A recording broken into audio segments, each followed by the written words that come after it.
ప్రభువునందు ప్రియమైన సంఘ బిడ్డలకు, దేవుని పిల్లలకు ఈ ఉదయకాల సమయంలో ప్రభు అయిన యేసుక్రీస్తు నామములో మరొకసారి అందరికీ వందనాలు తెలియజేస్తూ ఉన్నాను. గడిచిన రోజు నుంచి ఈ రోజు వరకు దేవుడు మనకు తోడుగా ఉండి ఆయన కాపుదల మనతో ఉంచి ఈ ఉదయకాల సమయంలో ఆయన స్తుతించుకోవడానికి ప్రభు ఇచ్చిన మంచి అవకాశాన్ని బట్టి దేవునికి మహిమ, ఘనత, ప్రభావాలు కలుగును గాక.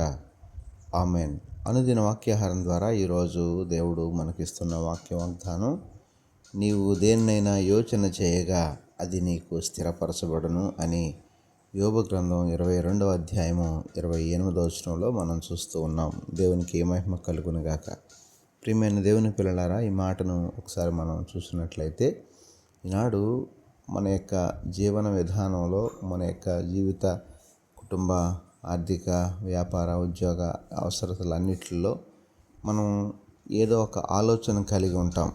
అంటే ఈ పని చేస్తే నాకు బాగుంటుంది, లేకపోతే దీన్ని చేస్తే నాకు కలిసి వస్తుంది, లేక ఈ వ్యాపారంలో మనం ముందు కొనసాగలం అని ఏదో ఒక ఆలోచన మనం కలిగి ఉంటాం.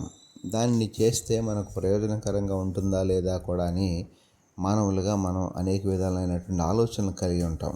అయితే ప్రభు అంటున్నారు, నీవు దేన్నైతే ఆలోచన చేస్తావో, దేన్నైతే ఆశిస్తావో, దేన్నైతే నువ్వు యోచన చేస్తావో అది నీకు స్థిరపరచబడుతుంది, అది నీకు అనుగ్రహించబడుతుంది, అది నీకు ఆశీర్వాదభరితంగా మార్చబడుతుందని చెప్పి ప్రభు వాక్యానుసారంగా సెలవిస్తున్నారు. దేవునికి మహిమ కలుగును గాక. అంటే నీ హృదయాలోచనలను దేవుడు స్థిరపరుస్తూ ఉన్నారు. నీ యొక్క ఉద్దేశాలని సఫలం చేస్తూ ఉన్నారు.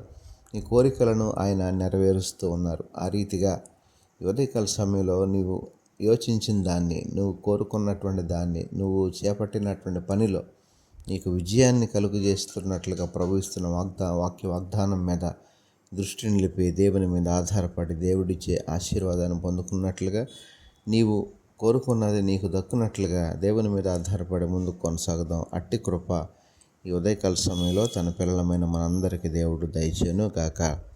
ఆమెన్. ప్రార్థనలో ఏకీభవించండి. పరిశుద్ధుడైన మా దేవ, ప్రేమ గల మా తండ్రి, ఈ ఉదయకాల సమయంలో మీ శ్రేష్టమైన ఉన్నతమైన నామానికి వందనాలు, స్తోత్రాలు చెల్లిస్తున్నాం. ప్రభువా, ఈ రోజంతా మీరే మాకు తోడుగా ఉండి సహాయం చేసి నడిపించండి. అన్ని సమయాల్లో మీ కాపుదల దీవెన సమృద్ధిగా దయచేయండి.